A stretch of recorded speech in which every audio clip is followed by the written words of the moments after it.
পুজোর মধ্যে তো অনেক দিয়েছি একদম স্পাইসি খাবারের রেসিপি, তো আজ নিয়ে আসলাম একদম একটা ডায়েট চ্যাটের একটা রেসিপি এবং খুব ইজি একটা রেসিপি। তার জন্য আগেই এরকমভাবে মুগ ডালটাকে আমি ভিজিয়ে রেখেছিলাম, ভিজিয়ে রেখে স্পাউট করে নিয়েছি।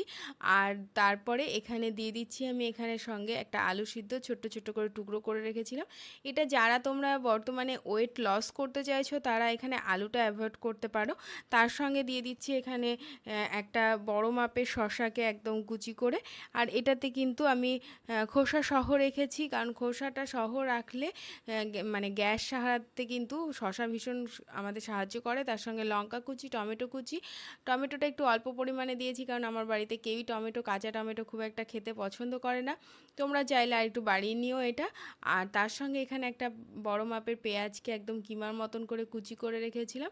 আর দিচ্ছি একটু ধনেপাতা কুচি, ধনেপাতাটাও একটু কম পরিমাণে দিচ্ছি কারণ ধনেপাতাতে কিন্তু প্রচুর পরিমাণে গ্যাসের সৃষ্টি করে আমাদের, সেই জন্য আমি ধনেপাতাটা সবসময়তেই একটু অল্প ব্যবহার করার চেষ্টা করি।